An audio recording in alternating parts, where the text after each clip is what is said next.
but with our extra talking, so we've got to really get busy. Claire, did you want to do this? Okay, Claire, go ahead. If we need wisdom, ask our general God, and He will give it to you. He will not. I love it. I love it. So if anybody needs wisdom, what do you need to do? Ask God. Who needs wisdom? Everybody. I'm going to be the first one to put my hand up. I am the first one to put my hand up. I need wisdom. There's nothing good in Terry Roberts without God. There is nothing good. I have no good words to say. I have no good actions without God. I need wisdom. And I don't need it just today. And I don't ask God to give me wisdom today and it's going to last all the way till tomorrow or next week. It is something that I need to continue asking for. It is something like air. I can't breathe one and done. So I need to be constantly asking God, God, show me. God, give me wisdom. How do you think teachers know how to discipline, how to teach, how to encourage? How do we know that? Because God gives you wisdom. God gives me wisdom. Do you think I know any of this on my own? I'm so sorry. No, I don't. None of this that I know is on my own. Anything that I know that is good is because I have asked for wisdom from God. And it says liberally. That means a lot. So if I ask for wisdom, God's not going to give me a little, but He's going to give me all the wisdom that I need. And if I ask again for tomorrow, guess what He's going to do again and again. And He's never going to fuss at me for coming back and say, hey, you asked for that yesterday. That's enough. I will continue to receive wisdom from God. So if you lack wisdom, and that is, that would be all of us, then what do? Ask God. Ask God. All right, so take a minute, write the 2 things you have to write. I bet you've already done that. And then write the 1 thing that you want to write.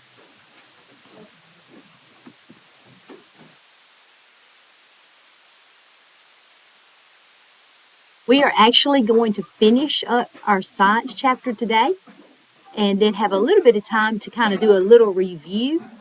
You want to make sure that you've got a good light colored pencil today because we may flip through our book and find some things to highlight. So maybe to pay close attention to study. May I put the Remy on the highlighter? Yes, you may.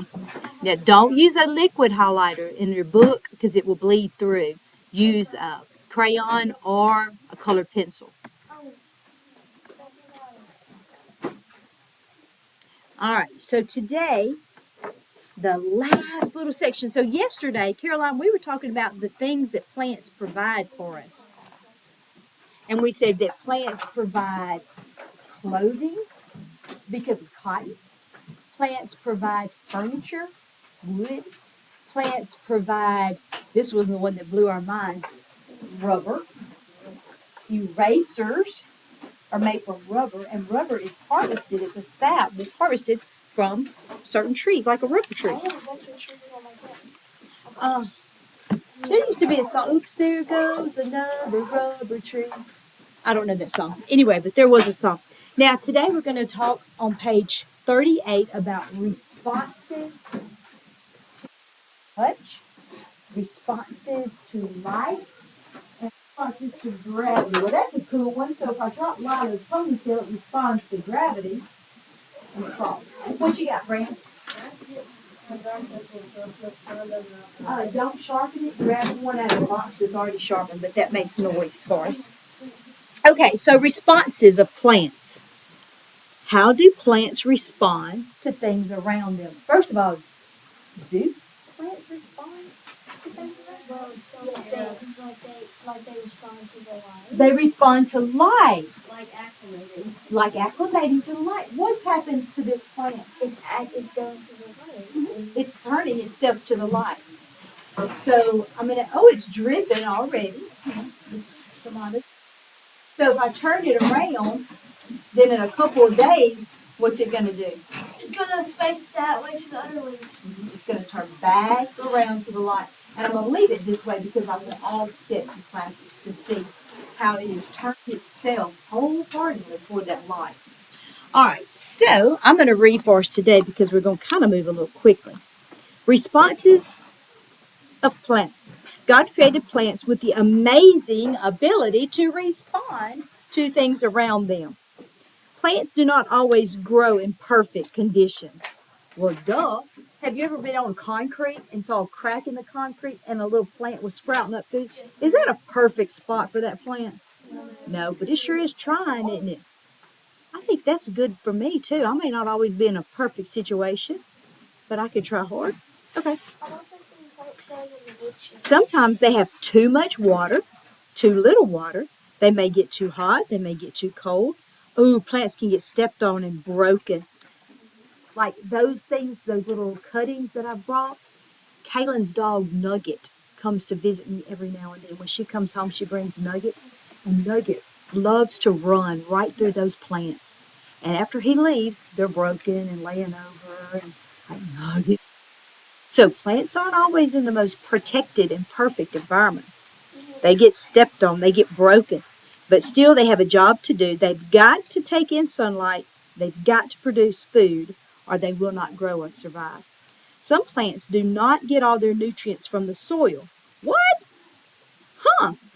In some places, the soil is not good. Some plants eat insects. What? I know. What? There's a flower that has a mouth and it looks so pretty. And then Okay, are you looking in your, you don't have your book open or your Chromebook? So you should be open on page 39 and you can see it. What you got, Bryce? So the plants are facing solar hormones. Is that elephant? No. Yes, sir? Oh, the fan? Yes. It stays still and then when the insect lands on it, it That's exactly right. And you can see that on page 39. The Venus flytraps are plants with wide leaves. The plant produces a sweet smelling nectar. Okay, that nectar is at the top of its leaves. Oh, it smells lovely. I'm a bumblebee. I'm an insect. I'm a mosquito. I'm a gnat. What is that lovely smell? Oh, oh, oh. Snap. The end of that. All right, so then the insects are attracted to that nectar. They land on the tiny little hairs on the plant's leaves. When the plant feels the victim, I love that word. When they feel the victim, it closes the trap and it traps the insect. The plant then digests the insect and uses it for food. The plant's response to touch helps it to feel the catch of its food. Other plants respond to touch. This plant right here is responding to touch. Climbing up. It has these little nodules right here you can kind of see sticking out. And those are looking and reaching and trying to touch something. And when they touch something, they're going to hold on to it. So sometimes I have to go around and pick this up every now and then to make sure it's not growing. Because it will, when it touches it, it starts to say, ooh, ooh, ooh, ooh, gotcha. And it'll stick to that. That's how it will actually climb up a wall. I think it would be a good definition. Would be a good definition. Another unfriendly plant that responds to touch, poison ivy. Oh. Now, poison ivy responds to touch in two different ways. It sends out little hair-like fibers planted. Got these little hair-like fibers. They look almost kind of like little light roots. And it touches a pine tree. So it touches the pine tree and it grows up, and then it touches and grows up and keeps walking up that pine tree. And it doesn't fall off of it because it's holding on. To take it off of a tree, use gloves, and you pull it, and you have to pull it off of the tree because it's responding to touch. And it also responds to touch in another way. If you touch it, oh, it's not friendly, don't touch me! And you brush against it, and it secretes, it lets out a little tiny on your skin. And if you're slightly allergic, you'll get a rash. If you're very allergic, you'll get a big rash. And if you're not allergic at all, nothing happens. Yes, sir? I go to one.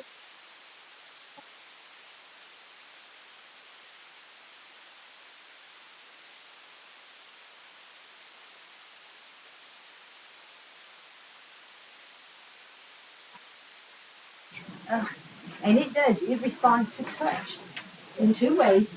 It's clinging to something.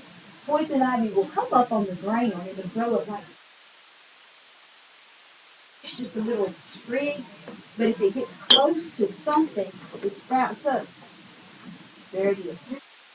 Grows up and it sticks onto that tree, that fence, or whatever it is. And if you've ever had to pull it off, you just hear it in my mind. I've done it so much. I hear it pulling off of the bark of a pine tree or an oak tree. Sounds like a tree. You have to pull it off. But as you're touching it, it's also responding to touch because it's secreting that itch. So plants respond to touch. The Venus flytrap. It actually, remember it said it has little hairs in there? That way. Okay.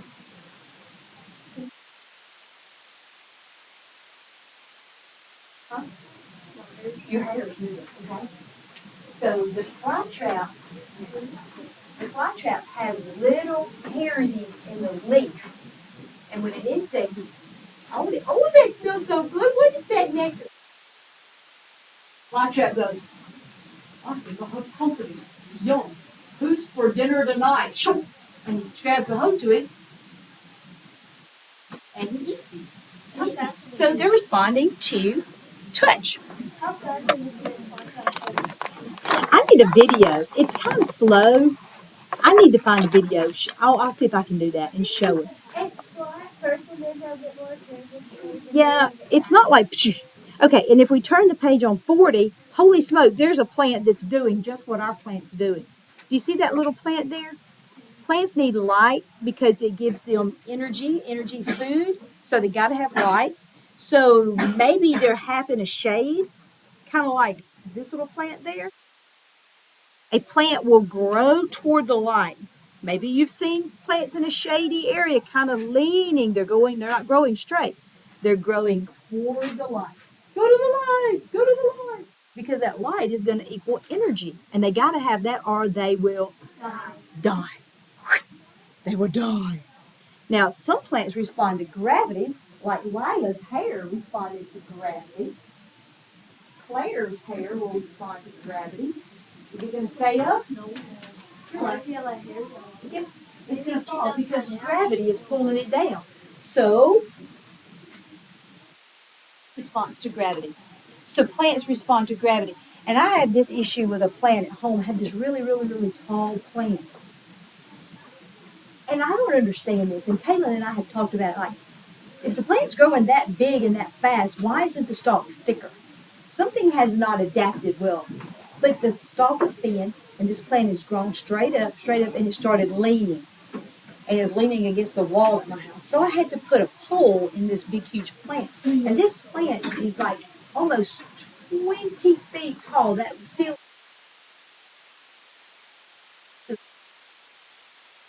grows up, and I tie it to a pole.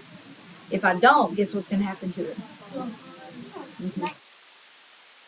Also, if a plant, like in our book, has a heavy fruit on it, like that tomato in your book, you put that tomato and that plant's going to fall over.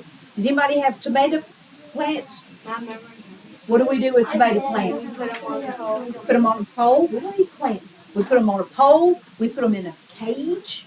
We tie them up so that that plant. Oh, Debbie, thank you for helping me hold them up. And they have the big tomato on there. Otherwise, just like it shows in the book, that tomato fall over. All right, so respond to water. So plants respond to touch, like poison ivy and like the Venus flytrap. Plants respond to gravity. Plants respond to sunlight. Plants also respond to water. Plants also respond to water. Some cactus plants, oh, I'm a teacher and I've seen the test. Some cactus plants quickly grow more roots when it rains. The roots help them take in water from the soil. But make sure I remembered that. Remember, I have seen the test. So let me read that again. Some cactus plants quickly grow more roots when it rains. So more roots, more water, happy cactus. So they quickly grow their roots. They are responding to sunlight. Water. They're responding to water. That's right. A river birch needs a lot of water. If it does not have enough water, the roots will stretch to find it. Looks like a mangrove. You see that river birch down there? Mm-hmm. You've gone to beach areas, maybe if you've kayaked around a beach, if you've gone to a mangrove area, uh, maybe even like a bayou, you can see if that tree needed a lot of water, how the roots are growing out toward that water there. This is one way that God provides water for those plants. So plants can respond to water, light, gravity, touch. Awesome. And you know what? That's the end. Make a couple little notes. It won't be much, planted. So not right now. Not right now.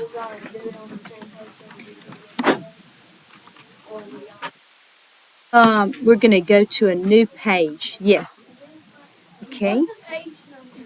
It's going to be pages 38 through 41. Okie dokie. This is weird. It does not want to talk to me today. So let's try this. All right.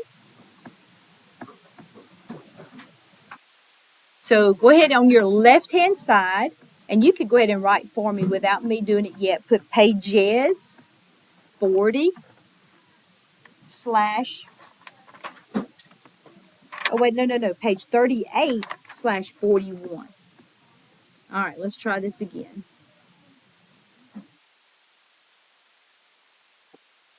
There we go. Look at him working for me now. Look at him go. Yay. All right, pages.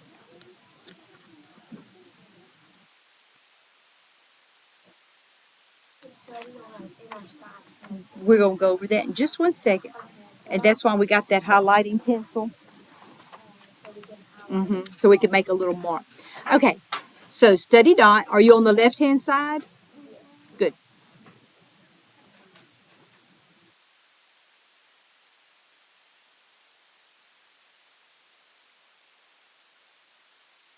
All right, tell me the ways that plants respond. That what do they respond to? Plants respond to gravity, touch, water, sunlight. Gravity, touch, water, and sunlight. Why do they do this? So they can live. Yep, they do it to survive. It's not, I mean, we think it's cute and fun and everything, but that's not the reason they're doing that. They're doing that so that they can survive. They have to grow long enough so that they can reproduce. If they don't reproduce, if a plant grows up and is not able to reproduce or make more, then that plant will eventually become extinct and there will be no longer that plant. So that's cool how God created plants to reproduce. And that's going to be the beginning of our next chapters. We're going to talk about the ways that plants reproduce. Plants don't have to grow, but they have to have at least enough to survive. That's right. Yeah. Like the pepper plant. Pepper plants don't get much bigger than Yeah. some of them get about waist height. Right. It doesn't have to be big. But if that pepper plant, and not just that one, but let's say that all pepper plants, for some reason, are not able to make a pepper anymore, where would we get seed for pepper plants? In a different state. Nowhere. Nowhere. So if all pepper plants miraculously stopped making peppers, there would be no more pepper plants because that plant produces the fruit, and inside the fruit is the seed, and that seed is the hope of the next plant. So the you are like a seed. You are my hope for the next generation. I will be old and grown up and dead when you are grown up and having babies and raising your children. I'll probably be in some grave or something. And my hope is I God using my mouth to give you stuff that you will give to your kids. God gives that plant a baby, a seed, and that seed, that pepper plant, will make another and another and another. That's why our kids are so beautiful and so valuable and so important because you are our hope for the future. If you don't learn and if you don't embrace Christ and have Him in your heart and live for God, you're doomed. It's like we've stopped making pepper plants anymore. So just as that pepper over there on that plant holds a seed that hopes for another plant, you are our seed. You are our hope for the next set of kids. Yes, Coop? A plant's like a model for our life. It is like a model for our life. Absolutely it is. That is one reason that I love okay. That is one reason that I love plants so much is because it's a representation of our life. Absolutely. We don't need SUN, son. We need the SON, the son. That's what we need to make our life complete. All right, so a sentence. Hmm. What sentence could we write for this? What you got? Plants are models to life. Okay. Okay. And thinking we'll add that. We will. Let's do one about the responses. Okay. Can you think of one about Bryce? What you thinking? Hold that other thought. I'm gonna use it. Plants like to respond to touch, but Now, do they just like to, Bryce?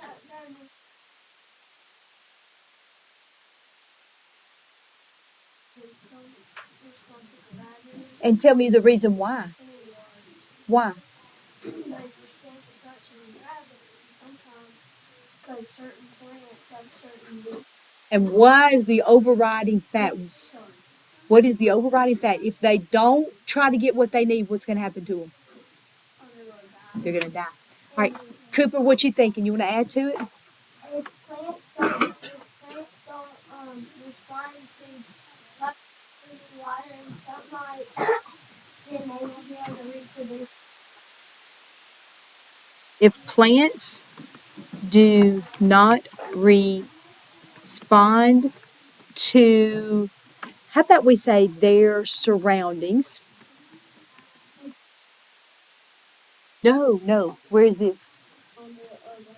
The right. Yes, you surely may put don't. That's exactly right. They may not survive. Plants do not, ooh, and you may make a contraction. Plants do not always grow in ideal conditions. Is this on the next page? Yes, sir. Plants are not always, and this is like you. You may not always be in the perfect situation. You may be put in a situation that's less than perfect. You may be put with a baseball team that uses ugly words. Okay? All right? What are you going to do? You're going to be a good example. That's right. You're going to reach to what you need to survive. You're going to find another friend, just like we said in devotion, and have each other's back. You're going to find another friend. You're going to find support. You're going to find help. If plants do not respond to their surroundings, they may not survive. Plants do not always grow in ideal conditions like us. And thankfully, God allows them to respond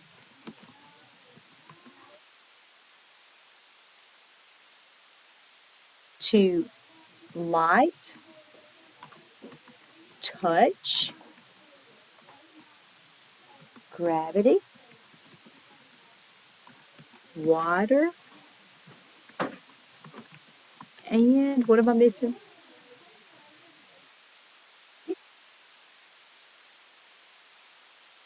Light, Did I get them all? touch, gravity, light. Oh, I did get them all. So I need to go back and say and water. How about that?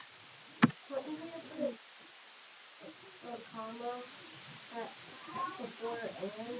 No. No, it's not a conjunction. Does do have and then it's the Yeah. end of your will. Yeah.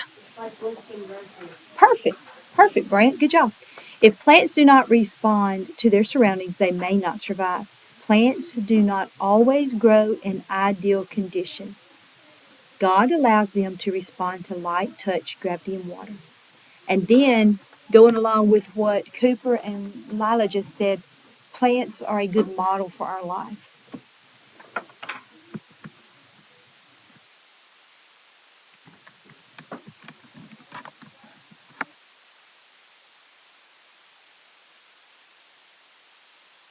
Now, that used the word model.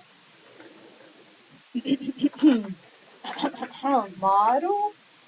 Again, if I were a teacher, I might would ask a question about what a model is. Y'all remember what a model is? Yeah, it's in your song. What is it? Tell me. It's something you have to make a model to show what you want. It's total. Okay. It shows something it wants to look like. Exactly. Add more. A model is an idea or a complex idea. Okay. An idea, complex. Okay. To represent. To represent. Add more, Brad. So a model could be a bunch of things, but it could be something someone models something off of, or it could be something you model your life off of. Oh, I like that. I like that. You model our life after. Who am I modeling my life after? Jesus. Am I modeling my life after this world? No. No, please don't, because you will not survive and thrive if you're modeling your life after this world. If you model your life after what you see on TV, or what you hear in music, you're going to have a very sad, short life. I don't want that to happen. A model X, like the eyeball. What is that? That's the eyeball. What is that? The model takes something complex like your eye and simplifies it and makes it where you can understand it by looking at the parts. So this is a model of an eye. And when we talk about the eye, we'll use this, but this is a model. It takes something complex and it makes it simple so I can understand it. There's vein parts in the Mm-hmm. It is kind of pretty, but it's fun. Where did you get that? I ordered it for us. I thought that was Not like right a now. camera. All right, so we need to flip back in our book and we need to think of some things that are going to be important for us for our test. And our time, let me look. This is Wednesday. Okay, we've got about 10 minutes before we need to end science and start our English. So, looking back, we're going to picture some things in our book and maybe use your little highlight pencil to kind of color in some things. If you see something important, something that you might want to pay close attention to. All right, so I would look back toward the beginning and find worldview. And I pick one color and just kind of use that color the whole time. But I would highlight worldview. Hey, you know what? That's a lot of flipping. You know what? Let's do it an easier way. Let's go to an easier way. Go back to your last page where you wrote your sentences. Go back to right here. You'll have some spaces at the bottom. And use your writing pencil. And I'm going to say some words. And you can go back and look for those words and review them. Okay? So maybe write the word review. And in case you need help spelling.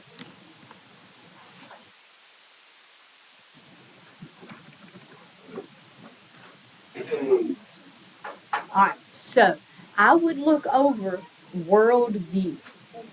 And remember, the worldview is the way you look at the world, the way you view the world, and a lot of it is based on your experiences. Remember how I viewed lasagna for a long time? Oh, okay. All right. I would make sure I understood a model,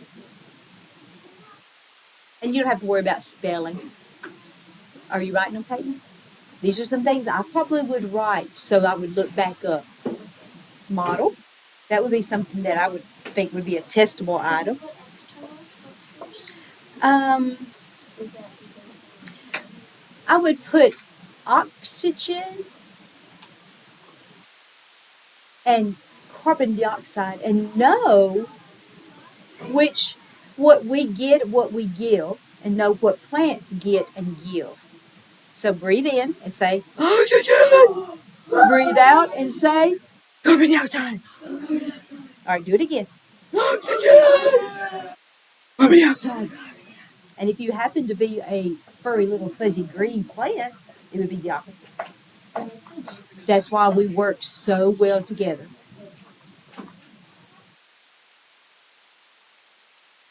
All right. Um,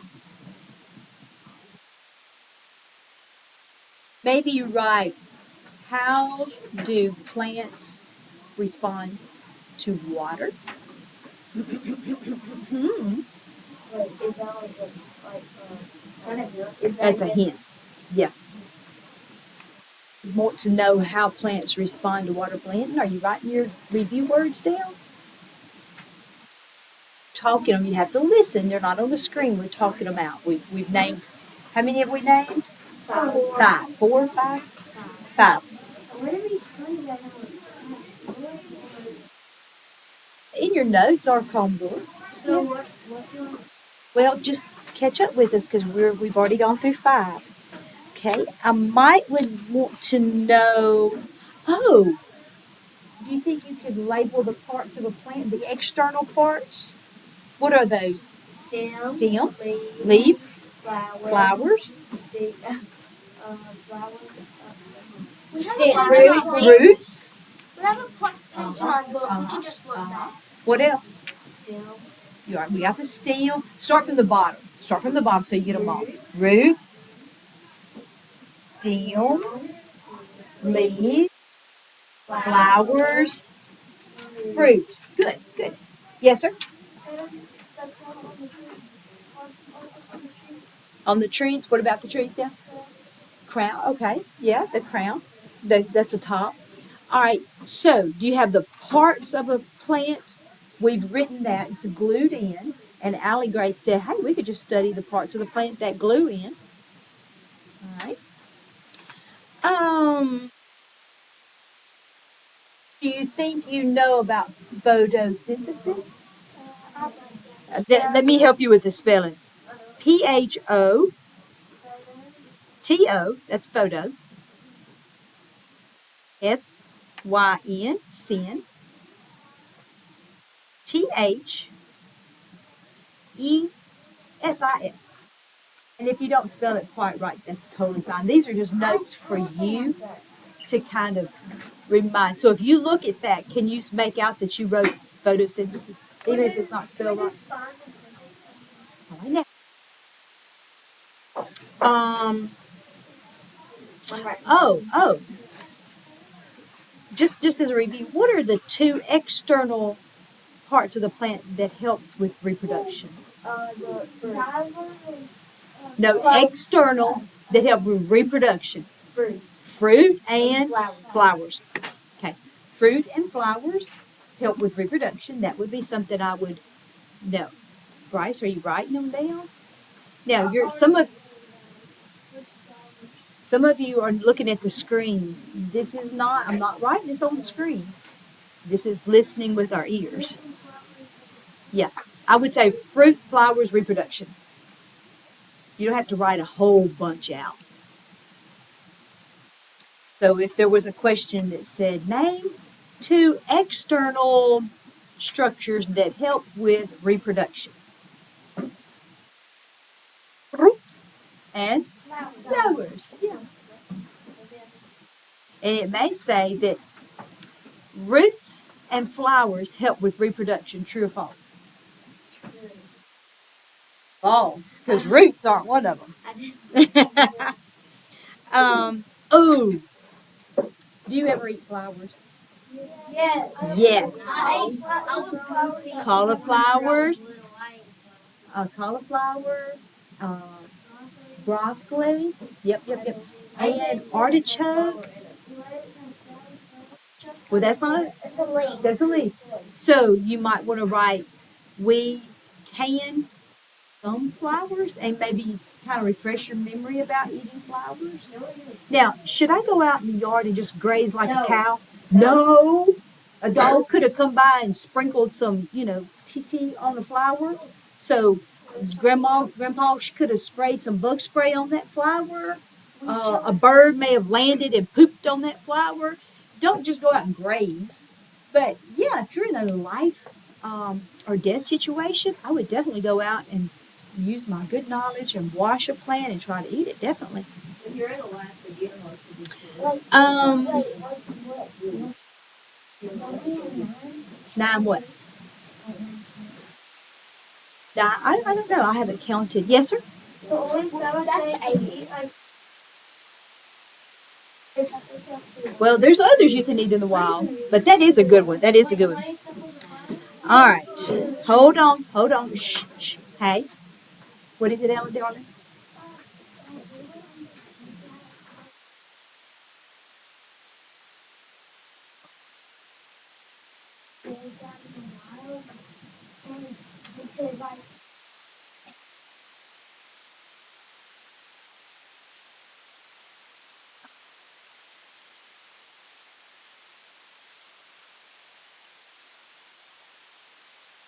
If you learn, if that's what you're passionate about, is about horticulture, you'll know all kinds of things you can eat and what's good for you. And a lot of times, the medicine that we take, pills and shots and medicine like that, originally comes from plants.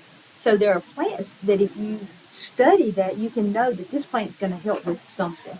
And so he's a very smart guy. A lot of us don't have time to do that, and that's not really what we're passionate about. So we rely on pharmacists and we rely on grocery stores to meet all of our needs. All right, we need to Fisher. There's a lot of plants you can eat. We can't name them all right now, but when we do our survival unit, you're going to drink tea made out of pine needles. But don't be doing it now because there are some pine needles that are poisonous. Oh, just a little hint for after that. All right, chloroplasts. Okay, chloroplasts. Let's review that. Chloroplast, CHLORO, chloro, and then plast, PLASTS. Chloroplast. Now put your little leaf up. Someone's in the kitchen with my leaf. Someone's in the kitchen, I know. All right, chloroplasts are the little kitchens that are not Liam kitchens, but they're the little kitchens that are located inside the leaf where the cooking is taking place. All right, so in your chloroplast, that is where your chloroplast uses three things. It uses sunlight, water, carbon dioxide. Cooks and cooks and cooks, and it makes the energy and it leaves the chloroplast and travels through the phloem. Go with the flow, baby. We call 1-800 Give Me Food.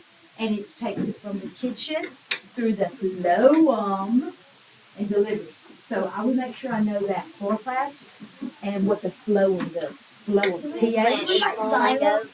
Let's write phloem right now. Okay, well, just a second, we will. Just a second. All right, now, while we're on the leaf topic, do you remember when our little leaf dripped out the liquid? It was stomata. It dripped out of the stomata. From the stomata. And that one, STOMATA.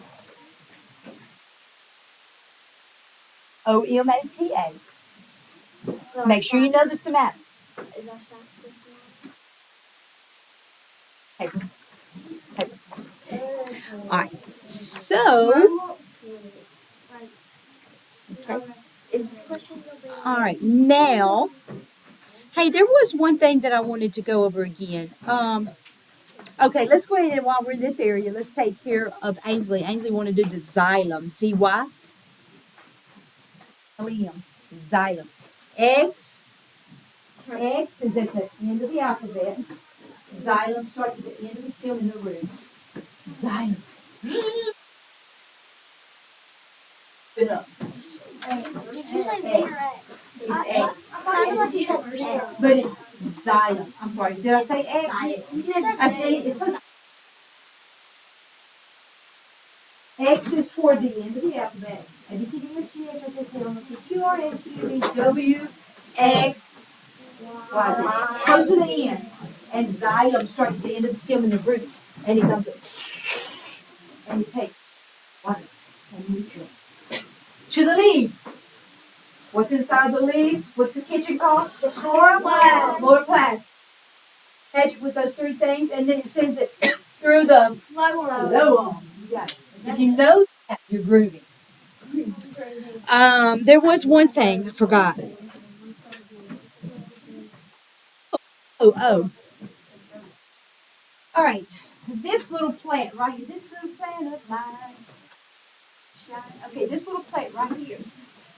Do you think this soft green stem will live through winter? No. It's a type of stem.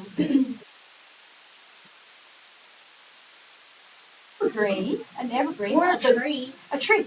A thick woody stem will live through the season. These stems, if I left this outside in the winter, do you think it would survive? No. This one would not. Oh goodness, this is something on it. Ooh. I wonder something might be happening there. Do you think this one would live through the winter? These little stems? No, they're soft and green. No.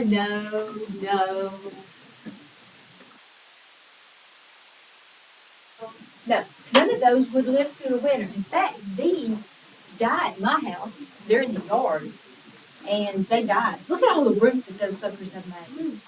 Oh, yesterday after school, I wanted to show you this.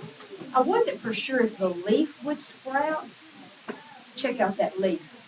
Oh, the leaf is even sprouting. Holy cow, is it time to change glasses?